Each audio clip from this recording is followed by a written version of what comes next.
Everybody, and welcome to a Moo episode of Criterion Watch. Criterion Watch, for yes, Film there Cafe. you go. And it is my turn this time. Your old pal, the Moo Cow, and Jonathan A. Moody. And we are going to watch the 1995 Jim Jarmusch film, Dead Man. Dead Man! I've never seen this. I know of it, and I know Jim Jarmusch. This isn't the one with Johnny Depp, right? This is the one with Johnny Depp. This is the one with Johnny Depp. All right. Among others. Awesome. And it is a Western-ish. It's more... It's a very unusual Western. Most Westerns are not made like this. So, yeah, it's actually really, really well done movie. This is back when I really loved Johnny Depp before he got into all the Disney stuff. And I've always been a big fan of Jim Jarmusch. Wait, are you blaming the Disney stuff on why you don't like him anymore? It's part of it. But, you know, there's a lot of really good stuff, a lot of good people in there. And, yeah, it's a really cool film. And one of the most beautifully shot black and white movies you're going to see. So, there you go. There you go. All right. We'll be back. Yep. See you on the flip side. Bye.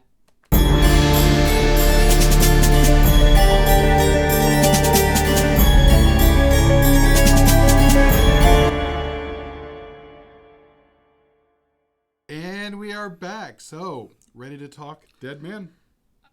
I feel like I've been revitalized. What did you think? It's a good movie. Really good. Yeah. It's a Western without really kind of being a Western. It's very interesting.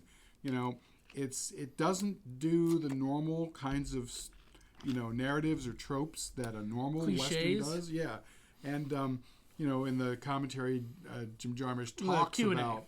Yeah, he talks about trying to avoid those kind of cliches, and he does a very, very good job. And it almost feels, dare I say, a little Quentin Tarantino-ish in that, you know, rather than seeing the hitmen killing the guys and all that, they're talking about stuff, the kind of things that you know, a pair of hitmen might talk about, but you never see in movies. This is similar in that you've got these characters that are doing their things, but you're with them during the times that you generally are not with them in a standard film.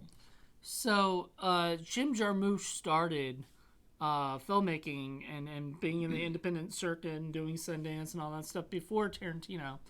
You know, he did Stranger Than Paradise. That was the one I was trying to remember. He had done Stranger Than Paradise. He had done all these other movies. And then Dead Man, I believe 1995, was like the year after Pulp Fiction. So I felt like there was a little Tarantino kind of thing. It wasn't his style, but there was a little bit of his humor too. Like I even said, there's a point where a guy shot and just missed or whatever, you know, and I was like, oh my god, that's like the scene, yeah. You know, except it wasn't shoot, you know, and all of a sudden they missed it and made Samuel L. Jackson go on a freaking holy mission, but you know, walk the earth, but you know.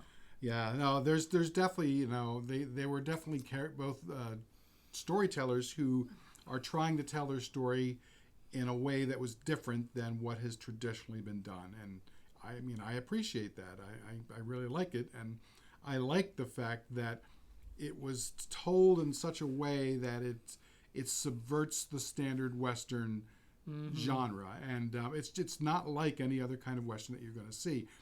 At the same time, you know, it's beautifully shot. You know, he purposely went for black and white, and he was even offered more money to do color that could have actually like made the movie easier to make, but he stuck with his guns. He said, I want to make this movie in black and white because I have a you know, purpose for it, you know.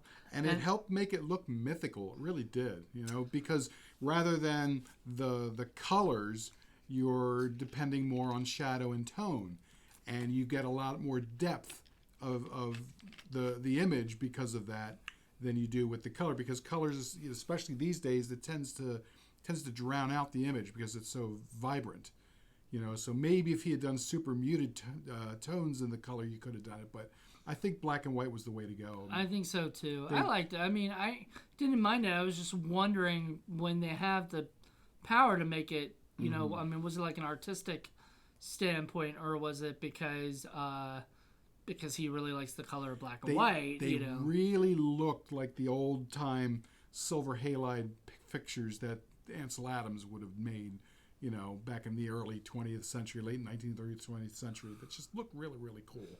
I love how you were like, this is no John Ford film. Throughout like, the whole movie, you were like, this isn't a John Ford Western. Well, and because, you know, originally I was thinking about doing my Darling Clementine. Which we will. Probably my favorite John Ford movie, and I'm not really a big John Ford fan.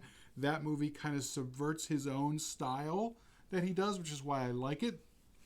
But it's very different than this. It's still a lot more traditional, and this is an a-traditional kind of Western. And from what we got from the Q&A, Jim Jarmusch said that John Ford had done a lot of movies where they depicted the Native Americans badly and everything, and he had to apologize by making something else. Mainly because they had an idea of how they wanted to utilize Native Americans, and they didn't bother. A lot of it's whitewashing. Yeah, a lot of it's whitewashing. A lot of it is they just didn't bother or care to bother about getting details right. About they're just natives, they're just Indians, and they don't go into any kind of, you know, depth as to who these folks are, what their traditions are, what their culture's like. They didn't care. To them, they were all the same. Whereas in this case, you know, Jim Jarmusch went out of his way to make sure that he got First Peoples involved with the production itself. So all the detail that you're seeing, the language that's being spoken, the costumes, the village, the Native American village that was there, the authentic village with all the totems and everything, it was just amazing. You're not going to see that anywhere else, and it's because they brought all of those people involved and helped advise them. Well, this is traditionally how it's done. So they paid attention, and you know, people. I mean, Hollywood should take advantage of that. I mean, they're the ones who have the money, rather than just sort of building on or going with stuff that's already been done. Spend some of that money and go hire some Native Americans and let them tell you, this is how the cultures were. This is how my culture was. And again, not every tribe is going to represent every other tribe. So, you know, do a little bit more research. Don't be lazy. Don't just assume things, and don't just, you know, whitewash cultures and just, you know, these are Indians and that's it. You know, right. You got to bring a lot more depth to them. You can't do that anymore, you know. But I thought it was really, really well done. And then the other thing that I love is the cast. The cast is just amazing. I mean, you start off with Johnny Depp, and you got Robert Mitchum towards the end of his career, and he did a very good job making this crotchety, crazy old rich guy. We gotta explain. Like, there's a great scene in the beginning of the movie where Johnny Depp is supposedly got this letter to be an accountant, and he's coming from Cleveland after his parents' funeral to go to Machine. Was it Wyoming or what? Something like that. Yeah. So Machine, Wyoming, or something. So he's going to Machine, which is the end of the line for the Crispin Glover says. And Crispin Glover's there in blackface or something. Well, he was an engineer, so he's got the soot from the coal. I don't know. It looked pretty bad. Like, I was like, what is going on here? It's definitely not blackface. He's the coal. He shovels the coal into the fire. That's why he's covered in it. Because he had gloves. I know. He looked bad though to me. I don't know. But he was funny, you know, in it, and he was telling him. I can't see Crispin Glover without that clowny clown song in my head. It's just. What? Yeah, he did that clowny song. It doesn't matter. I don't know, whatever. Anyway, I can't see him without thinking of Back to the Future. You know, that's the only thing I ever really. I know he did other stuff, you know, and everything, but he's a bit of a wackadoodle too. Or doing the dance from Friday the 13th Part 4. Anyway, he, you know, he's a bit of a wackadoodle, and so he had a character that's a little bit of a wackadoodle, and so anyway, he goes to deal with this place. I don't know what it is, but they were looking for an accountant. And so he was like, I want to talk to Mr. Dickinson, because they had told him Iron Metalworks. Yeah, they told him that apparently he couldn't be, that they already got a new accountant. Because it took him 2 months to, you know, settle his family stuff, get on a train, come all the way out there. I mean, I I get it when, you know, he's like all mad, like, I did everything. I gave up all my stuff to come here, and after my parents' funeral, I'm like, well, that's kind of your fault, buddy. Nitpicky, I would have written a letter saying I'm going to be delayed, but, you know, that's okay. I get it. Yeah. So he was like, I want to talk to Mr. Dickinson.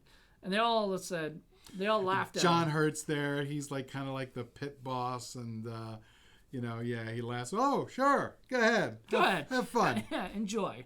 And so he walks. He's like, I will, and he walks in and shuts the door, and he looks around. He can't find Mr. Dickinson, and Mr. Dickinson's somewhere in the. Meanwhile, there's like a safe with a bunch of money just like sitting on the floor, and there's this big giant bear in the corner. And there's like a lit cigar, right?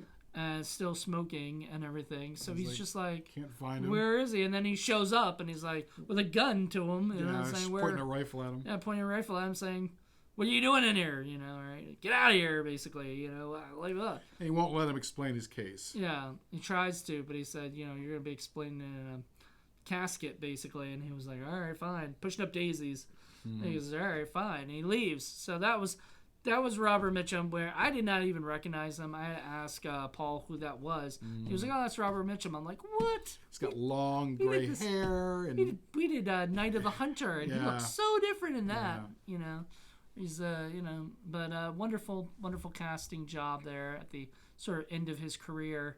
And then he goes on his merry way, goes to a bar, a tavern, I guess, or whatever, gets some bottle of booze because there's nothing else for him to do. He's got nowhere to go. He has nowhere to go.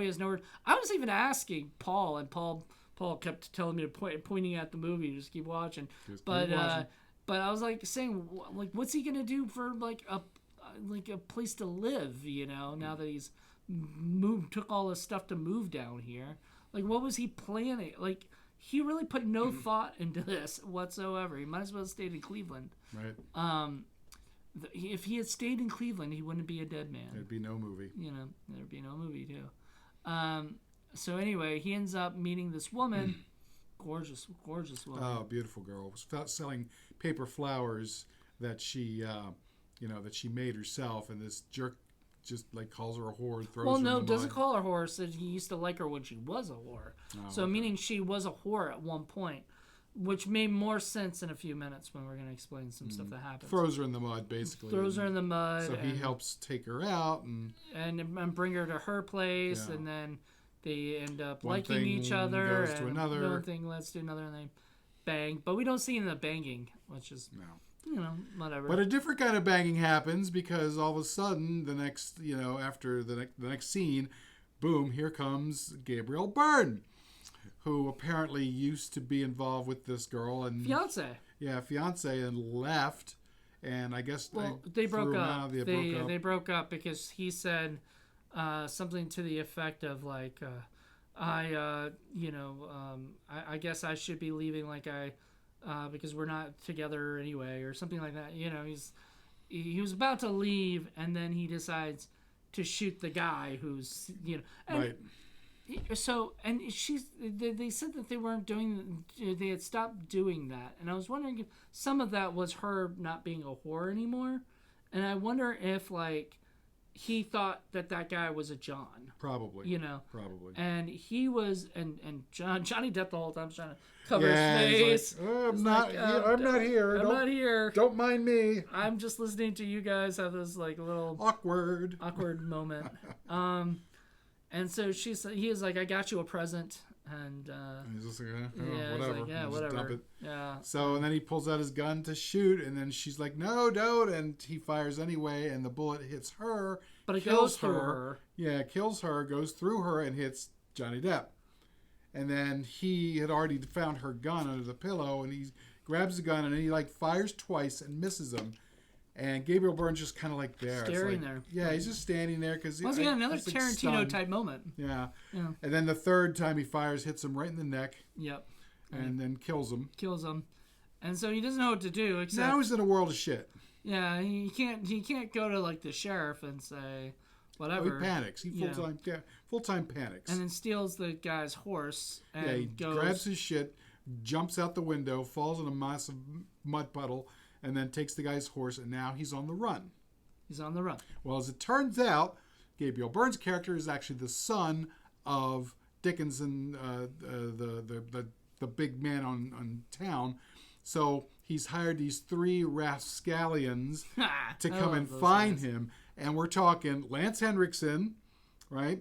We're talking Michael Wincott. Michael Wincott. If you guys have seen the Crow, you know who exactly that is. He was the main bad guy, and he was so wonderful in that. And then the other guy was Eugene Bird. And Eugene Bird's been like, you know, is a African American who been in a bunch of different movies and stuff, and he's young, like, because he was 90. That was 95, and I seen him in like early 2000s, and he looked young. Mm-hmm. So that dude, good for you. Are you a vampire or something? Because you definitely have kept your looks going like that. So he sends these 3 after to kill or bring back Johnny Depp's character. And what they don't know is that he's also spread the word to everyone, so that everybody in the whole territory is now going to be hunting, his character. Yeah, which really kind of pisses off the 3 guys that he has hired, because like that's not fair to them. He hired them before he decided to just go, tell everybody about this. Like, whoever. Now they have competition. And that's what they get all mad about. Like, now all of a sudden anybody can go and kill this person. He gives a bunch of different ideas of who could kill him, and I'm like, you could have just said anybody. You didn't have to, keep going. But it's kind of funny that he. So meanwhile, Johnny Depp is on the lam, and he pretty much falls off his horse because he's been shot and he's losing blood. And he wakes up, and there is Gary Farmer bending over him, in full Native American dress. Of course, he's freaked out, and he's got his dagger, and he's like digging into the wound, trying to get the bullet out. And he's like, sorry, buddy, stupid white guy, you got a piece of white man's metal in you, and if I dig too much, it's going to go in your heart and release your inner spirit, and that's it. Yep. And he's like, barely hanging on. So basically, he just kind of takes him in and helps him out, and just does whatever he can to sort of befriends him. Yeah. And they have this very interesting, strange relationship that develops into a friendship along the way, and it's almost like a brothership. Right. And meanwhile, everybody else is chasing them, and that's kind of how it is throughout the whole movie, except for the ending, and then he changes and stops being this sort of ridiculous clown from Cleveland. Because somewhere along the way, Johnny Depp's character just is like, fuck it, I don't care anymore. And he just starts killing people. I would have loved, because the whole time throughout the whole movie, everybody's asking him if he has tobacco on him and everything. And his line is, I don't smoke, so why would I have tobacco on me? But it would be hilarious if at the end of the movie, he's just like, like, fuck it. Because he ends up getting shot a few more times. So by the time the journey goes from me fleeing to me going to my final resting place, because it's just not going to survive this. And his Native American friend, who's decided to call himself Nobody because he's been sort of outcast from the 2 tribes that he's part of, and that's kind of why they find each other. And he understands, this guy's not going to make it. So he goes from helping him to escape to helping him to his final resting place. Not only that, but he really bonds with him once he finds out that the guy's name is William Blake. William Blake. And he's like, and I know that. This must be a white person lie. It's like, no, I'm William Blake. And of course, he doesn't quite understand what he's talking about. And he talks about the poetry, and he's like, you keep not bringing up your poetry. It's like, I never knew I wrote any. He goes, oh, you're so modest. I'm like, it was funny. Just because he has the same name as somebody doesn't mean that's the same person. And it turns out that Gary Farmer's character, Nobody, and his Native American name means he who talks a lot but means nothing, because they think he's a liar. They think he makes up everything. But it turns out the reason that happened is because he ended up being captured by British soldiers.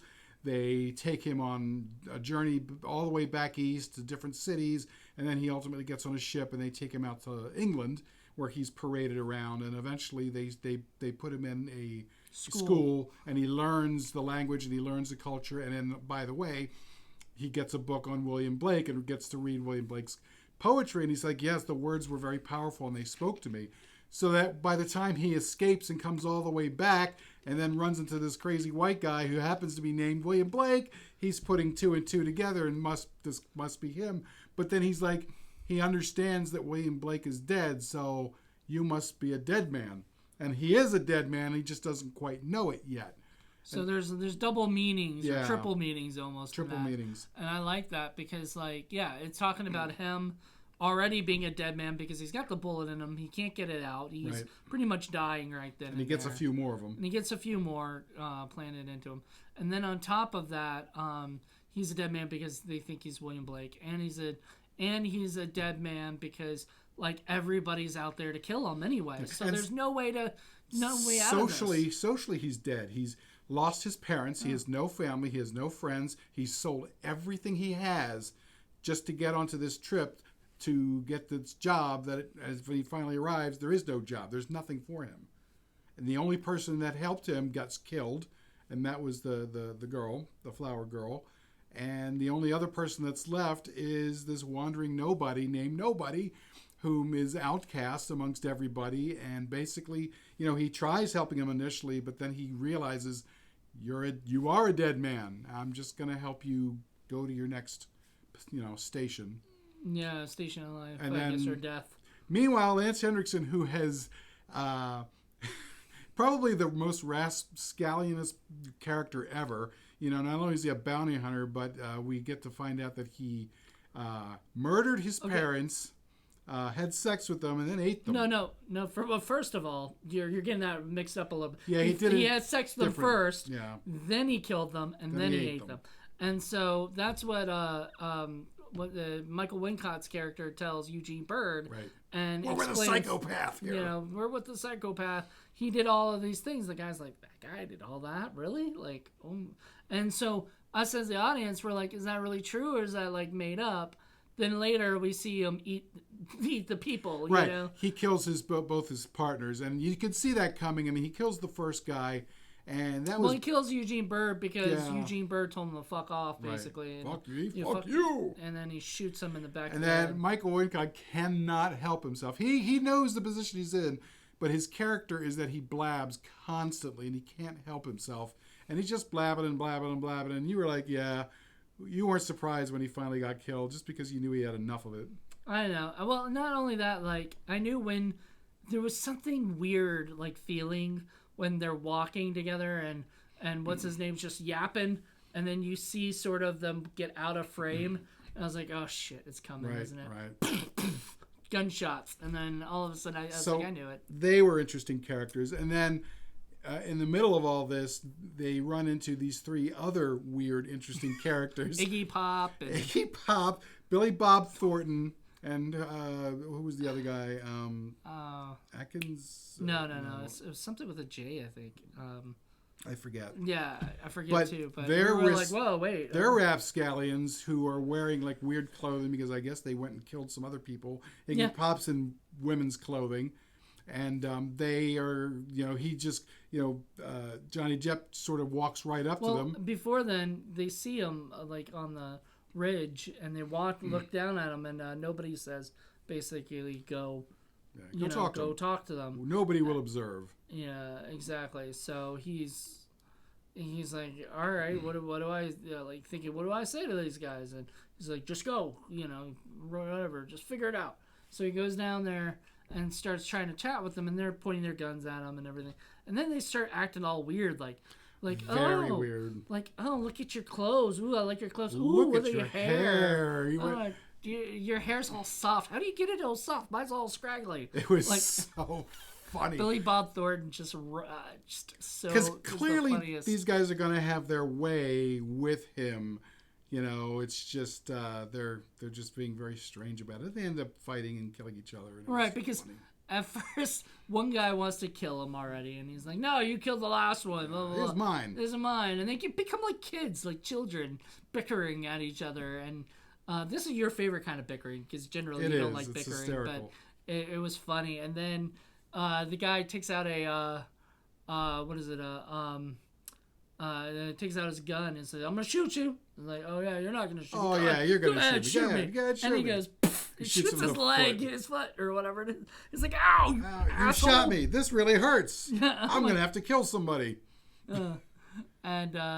So meanwhile, they don't realize like nobody has kind of snuck around. And it's funny because just before he gets killed, he's like, "I guess nobody's gonna have him," and then he goes, cuts his throat, and it's nobody who does it. Nope, nobody kills him. Kills that Billy Bob Thornton, and then they kill all the other ones, and so I was just like, damn, it was so funny. It was so weird. I know it was your favorite scene, I think. It is. It is my favorite scene. It was just so out there. It's not a scene that you're ever going to see in a standard Western. That's not in a Western. Maybe in some other thing, like maybe in a horror movie, or whatever, but not in a Western. That's just really random. But that was funny. It was weird. It was almost like a journey that you were going on, like this adventure with him, right? And you were following a dead man into his journey of whatever, and the stuff that's going on. So, meanwhile, the dead man, William Blake, is finding his wanted posters, and at first it was like $500, and he was pissed because. He was like, they're getting these all wrong because they don't. Well, of course I didn't kill the one. I only killed. Yeah, I only killed one person. I didn't kill the girls. They killed the person I killed the girl. Like blah blah. So they end up going around and because they're leaving a trail of bodies. Kind of leave. Well, sort yeah. They left those 3, and then the 2 lawmen. Well, we don't get to that yet because he ended up, nobody wanted to do peyote, and of course end up going on his own like little journey. He starts Vision Quest, and he looks at William Blake and he sees a skull, and that's when I think it changes from me helping you get away to me helping you go to where you need to be, which is your burial. But he does leave him for a little while, and which was weird. Like, I wasn't expecting him to just go, so long. I even asked you because he got on his horse, and I was like, he's not going to leave him, is he? Yep. He just takes the fuck off and just, like, leaves poor Johnny Depp just laying there. And the whole time, like, Johnny Depp's like, I'm hungry. I need food. And he's like, oh, you can't eat it if you're going to want to go on your journey. You need to be fast for the gods. Or whatever. It's almost as if he tries to avoid his fate, but his fate catches up with him, and I guess he finally accepts it. This is what I have to do. So when he sees nobody is gone, he's like took off the next morning.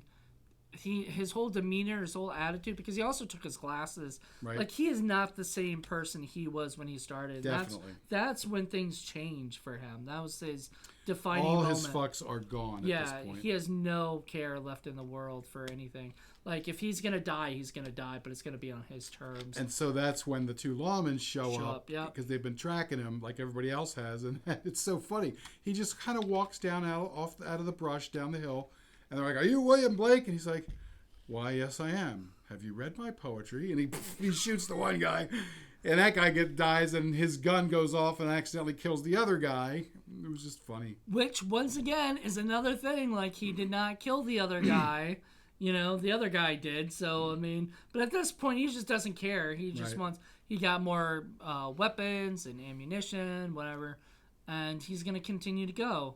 So, finally, he finally catches up to nobody later. It took a little bit of time, but he was having a little fun. Yeah, I thought there were animals fucking or something, or somebody fucking an animal. Yeah, well, because you couldn't see where they had that big giant bear rug on it. Yeah, and so it looked like a bear, and like the sounds that they were making was just not normal sounding. And then so I was like, "What the hell is going on?" And then the guy gets up and starts running at William Blake. So William Blake tries to shoot him and misses, or doesn't miss, but the gun doesn't go off. Right. And out of bullets or whatever. And it turns out to be nobody. And he's like, oh, William Blake. And he gives him a hug. And then the girl is all pissed. She's ticked off. She did not like this. Because she did not get off at all. So. Not only is her fun interrupted, but it's interrupted by this stupid white man. Because it's funny because they keep calling him stupid white man for quite a while until he found out his name was William Blake. It was cute. Even then, after that, I think he still called him a stupid white man. Yeah. So he ends up. What is it? So he was like, yeah, I'll talk to her. Everything will be fine. Don't worry. And so the next morning he wakes up and nobody tells him basically, all right, let's go on our journey. We got a couple more things to do or whatever. And one of the things they got to do is get a canoe. From Alfred Molina. Which we knew, we could tell who he was, but we did not. He just looks so young. Yeah, he looks so young and he looks so different. Kind of remind me of another Gabriel Byrne. Like I thought, did Gabriel Byrne do two roles, So he comes in there and says, I like or like ammunition, whatnot. And then, nobody walks in, and the guy wants tobacco, but he doesn't want to sell him tobacco. He doesn't want to sell him anything because he's the devil in his eyes or whatever. And so, William's like, hey, can I get some tobacco? He was like, well, I might have some in mind. Maybe for you. Which of course he's just gonna give it to him, because he doesn't want it. But he's just another guy that Johnny kind of Depp gets guy in the kills. way. William Blake kills him. William Blake, he didn't recognize William Blake at first. Then he recognized him. I think he puts the hat on and recognizes him. He goes, oh my God, you're William Blake. Which is, if you're dumb enough to say that, you kind of deserve getting shot. I know. And he goes, you're William Blake. I mean, right? Because, if you noticed who the person was, just shoot him. Or just don't say anything and wait till his back's turned on you and then do it or something. Yeah. Protect yourself. Well, I think he was also maybe worried that this guy's already murdered a bunch of people. He might murder him too. As long as he tried to keep it as nice as possible, then he might not do it. I don't know. I mean, it's the Old West. Everybody was murdering everybody. Everyone was murdering the fuck out of everyone. It's just nuts. Lawless. And then, so, of course, they get into a little scuffle and Alfred Molina gets killed, and then they take the tobacco. And the boat. And the boat and some fire ammunition. Meanwhile, some other guy just at a random comes out of nowhere and shoots William Blake again. In the back. Right. And so then he just turns around and just shoots him. And, in the beginning, remember, we said, when that guy shot him in the neck, he didn't, he was not a good shot. After this, I guess he just, all of a sudden, he, learned how to shoot or something, basically. It was so funny. Better. Then nobody says, I see you've collected some more white men's metal in you. He's like, yeah, I feel like I'm being a magnet and I'm attracting it. Yeah. It was just so funny. Pretty much. Matter of fact, the way he said it. So they get into a canoe and he's bleeding badly at this point. Yeah, get into a canoe and they travel over to an area where... Because he can't even sit up at this point. He's laying back. His hand is in the water and there's blood coming out of the hand. It's not nasty, looking good. Yeah. So they go into this Native American tribes area and village, and it's not like a village you're going to see anywhere else because they bothered to research it, and it looked really cool with all the totems and all the structures and all the walls. I love the totems. Those are my favorite. I absolutely myself love totems, so I when I used to go to Jamestown for visiting and everything, they'd have some totems up there. I'd be like, oh my God, so cool! Touching them. My favorite was when he goes to talk to the one of the three chiefs there, the one he says that can build the sea canoe for your voyage back to where you come from, and it's the beak of this very large, I presume it's a seabird or an eagle or something, and the way that it's made, in order to go in there, it has to open up, and parts of it all open up, and they all go in there, and then it all closes behind them. It was just really neat and ornate, and it's the kind of thing you don't see associated with Native American tribes. You never see that anywhere. And like I said, they bothered to do the research, which was great. And so they pretty much know what's going on. I mean, they know they know a dead white man, when they see one. So they're helping them because they're helping them go to the other side, yeah. And how, basically how it ends is we're still we also see what's his name, the Lance Henriksen's character Cole, is chasing. Finally catches up with him. Finally catches up and is catching and going there, and so we see all of his stuff on top of like wreaths and other things on tobacco. Top of tobacco. He's basically making him a burial at sea. Right. And pushes the and boat he even out. says to him, like, I found some tobacco. He's like, that's for you, dead man. It's for your journey. And so he sends him off in the canoe. And he's crying because he's a friend. And that was a touching moment. It was. And then Lance Henriksen shows up and shoots at Johnny Depp. But it doesn't even matter anymore. No. I mean, do you think that he thought that Johnny Depp was escaping? Yeah. I don't think he cared. Yeah. He was the Terminator at that point, which is fun, Which is funny because he was in the movie The Terminator, the first one, I believe. No, maybe he wasn't. I don't know. I thought he was, but anyway, no, that's Terminator 2. I know. So anyway, moving on. So Lance Henriksen shoots the other guy at the same time. Yeah, he and nobody shoot each other. Yeah, they shoot each other and they both drop dead. And we assume. I guess it would have been nice to see nobody get up. Right. And and at this point, Johnny Depp's character William Blake is in the boat and he barely has any energy alive, and he's just floating off. It also kind of works with the first opening scroll that says something about.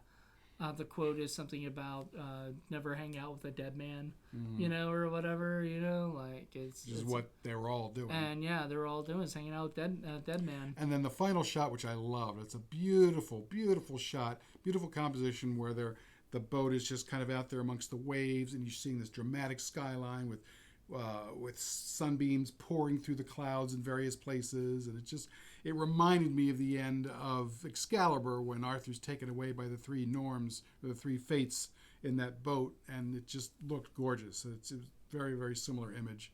And his grave's been dug a long time ago, so it's just a matter of him going into it at this point. So it was a really well done movie. Yeah, loved it. It was very well done. Oddly enough, there are some people who have complained about the music because they felt that it was a little overwhelming. It was done by Neil Young. I thought it was fabulous. I loved it. I thought it was great. I mean, I had no problem with it. It was very, very postmodern. It's not like kind of country western, which I think people complain about everything these days. Like I what really are they not enjoyed complaining about? Yeah. Well, I guess some people thought it wasn't period specific, but that's kind of the point, is that it's this not movie wasn't doing that. Period specific right. at all. It was really subverting all of those norms. That was the point. I mean, there was no William Blake. Like, this isn't a biography or anything. Right. This is his telling of the movie, and once again it goes back to Tarantino. Tarantino, for his newer stuff or whatever, did a lot of rewriting history and stuff like that, and this is sort of a version of that, except it's not a true story, or wasn't. Right. It wouldn't have been a true story. There was no actual William Blake who wasn't the other William.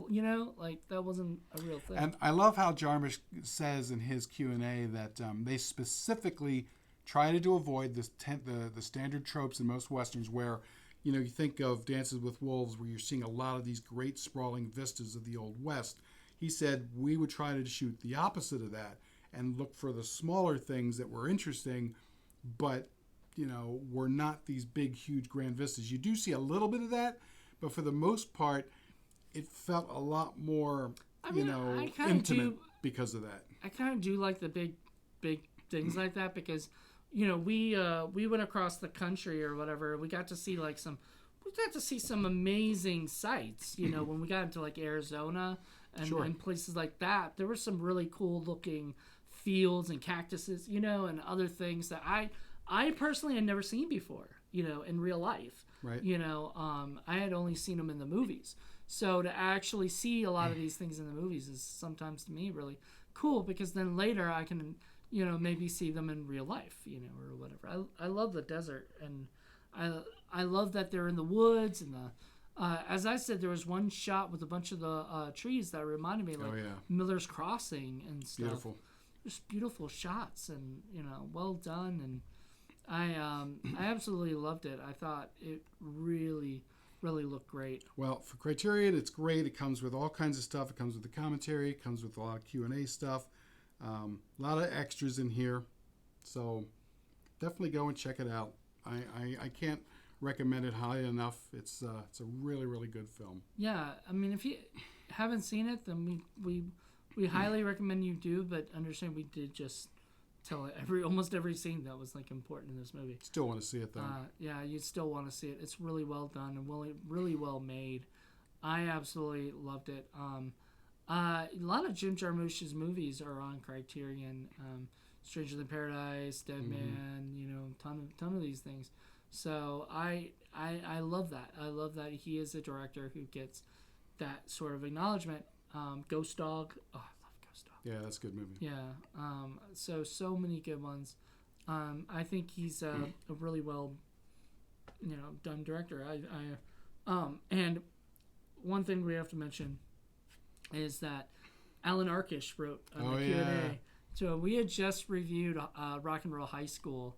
Paul picked it for Patreon only, and Alan Arkish, director of Rock and Roll High School, got to ask a question to. It was serendipity right there. Yeah, so we're supposed, I guess, because you said you were like thinking of doing the other one, and then you chose this one, and I think you chose this one like it was supposed to be, meant to be. By the way, this is the last episode of the season, so kind of a good way to go out. There'll be more. There'll be, we'll be back in March for brand new episodes and stuff. And I've got a million movies. He's got probably 10 more, that he can do and stuff. And we love that. And then he'll get more throughout the was it the summer, the next sales and stuff like that.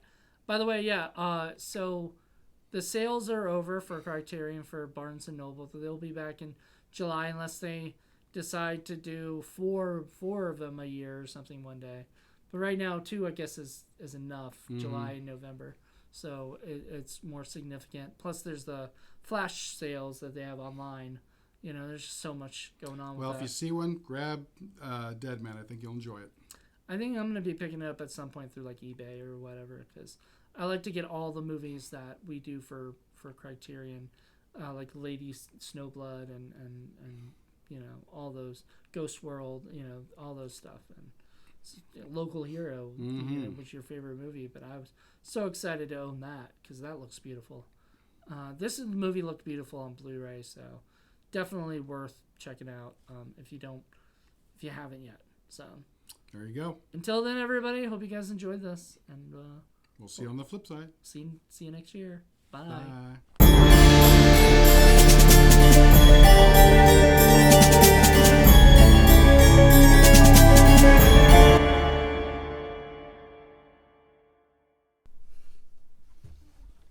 The monkey's holding the Blu-ray.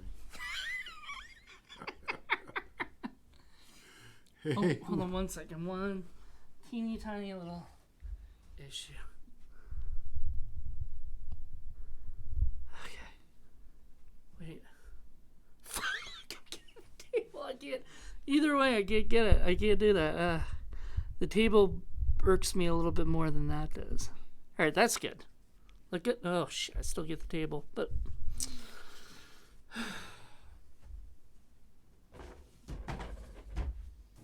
You're recording still. It's out. It's out.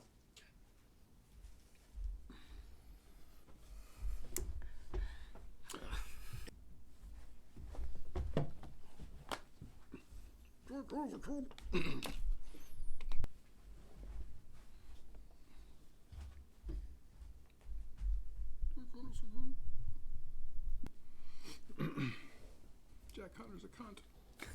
We're not putting that in there.